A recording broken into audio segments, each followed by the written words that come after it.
তোমাদের সামনে আবার নিয়ে চলে এসেছি সিলিং ফ্যান কয়েল ওয়াইন্ডিং করা মেশিন কিভাবে চালাতে হয় পুরো সুইচের ফাংশনটা বলবো। আর এই যে কয়েলগুলো আমরা চালাচ্ছি প্রথমত দেখাই তোমাদেরকে। এখানে যে আমরা কয়েলগুলো ওয়াইন্ডিং করে রেখেছি এগুলো হচ্ছে ভান্ডিশ করার পরে কয়েলগুলো এরকমভাবে রেখে দিতে হয়। রেখে দিলে এবার যেটা ফ্যানের কয়েল সেটাকে তার সাথে ম্যাচ করে লাগাতে হবে। এবার ভান্ডিশ করে এরকম রাখলে কি হয়, কয়েলটা অনেক হার্ড হয়ে যায়, অনেক শক্ত হয়ে যায়। আর এটা দেখো, এটা হচ্ছে hand setting ceiling fan coil winding. এর সিস্টেমটা সম্পূর্ণ আলাদা।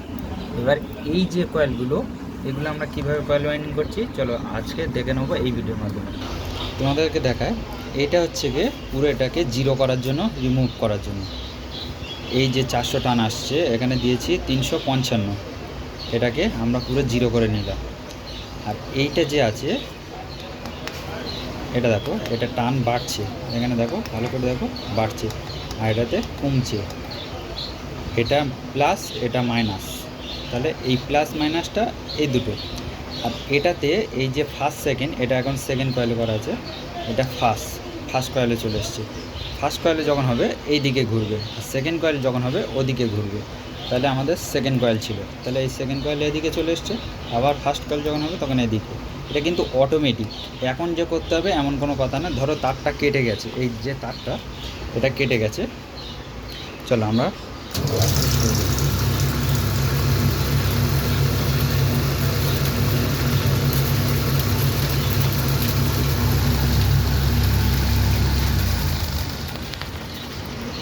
এবার ধরো এই কয়েল করতে করতে একটা সময় দেখা যাচ্ছে তারটা কেটে গেছে, তাহলে কেটে যখন যাবে তখন আমাদের সঙ্গে সঙ্গে এই পাওয়ার বাটনটা এটাকে এরকম উপর দিকে তুলে দিতে হবে, তাহলে কিন্তু অফ হয়ে যাবে।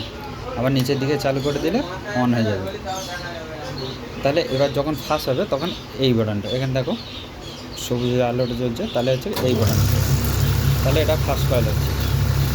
ফার্স্ট কয়েল সেকেন্ড কয়েল এগুলো লক্ষ্য রাখতে হবে, যতক্ষণ না তার কাটবে ততক্ষণ এটাকে ফরওয়ার্ড করার দরকার নেই, এরকম চালাতে থাকবে। আর প্রতিবারে বলছি এই যে ডাইরেকশানের তারটা অবশ্যই একটু হালকা করে টেনে নেবে, নিয়ে এইভাবে চেঞ্জ করতে থাকবে।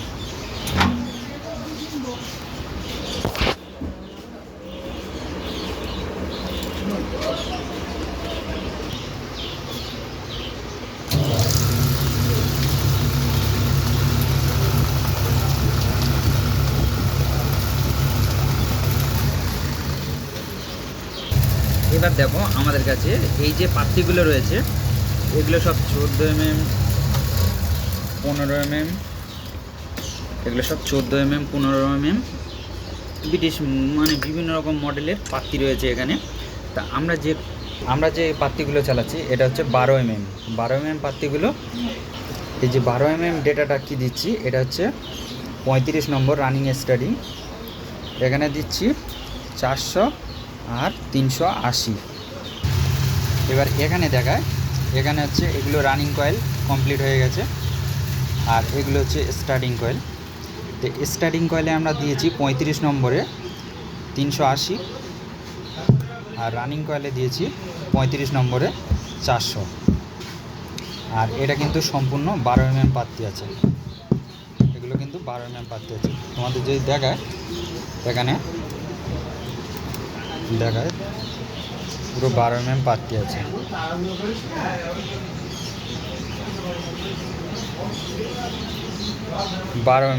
আছে। তাহলে আমরা এমনি দেখলে বোঝা যাবে যে এটা কত mm পাত্তি আছে, তাহলে সেই অনুযায়ী আমাদেরকে কয়েল করতে হবে যে এটা 35 নম্বরে করব কি 34 নম্বরে করব, সেইভাবে টান দিতে হবে। তাহলে টানটা অবশ্যই মনে রাখবে, 35 নম্বর ওয়্যার গেজ, স্টার্টিং কয়েলে 380, রানিং কয়েলে 400। অবশ্যই ডেটাটা মনে রাখবে। আর ভিডিওগুলো কেমন লাগছে অবশ্যই কমেন্ট করবে। আর এই চ্যানেলে নতুন হয়ে থাকলে চ্যানেলটা সাবস্ক্রাইব করে পাশে থাকা বেল আইকনটি অবশ্যই বাজিয়ে দেবে। আর আমাদের কাছে একটা গেজ মিটার চলে এসছে, আমরা গেজ করে বলে দেবো যে কত নম্বর গেজ আছে। গেজ মিটারের ভিডিওটা খুবই তাড়াতাড়ি নিয়ে আসবো, তার জন্য চ্যানেলটা সাবস্ক্রাইব করে অবশ্যই রাখবে। আর ভিডিওগুলো অবশ্যই সেভ করে রাখতে পারো বা ডাউনলোড করে রাখতে পারো, কোনো অসুবিধা নেই, যা ইচ্ছা। আর অবশ্যই যারা এখন লাইক করেনি প্লিজ লাইক করে দেবে, লাইক করলে আগামী দিন ভিডিও বানাতে খুব ভালো লাগে তোমাদের সাপোর্টে। এটা হচ্ছে গেজ মিটার। গেজ মিটার কীভাবে গেজ করতে হয় সম্পূর্ণ দেখাবো ছোট্ট একটা ভিডিওর মাধ্যমে নেক্সট ভিডিওতে। তোমাদেরকে আরেকটা জিনিস আমি ভালো করে বুঝিয়ে দিই, মডেল যা পারে হোক, এটা কিন্তু 14+14 কয়েল আছে, 14+14, এটা কিন্তু 12 কয়েল না, এটা হচ্ছে 14+14 কয়েল, 12 mm পাত্তি। অবশ্যই এগুলো মনে রাখবে, 12 mm পাত্তি, 14+14 কয়েল, 14 রানিং, 14 স্টার্টিং।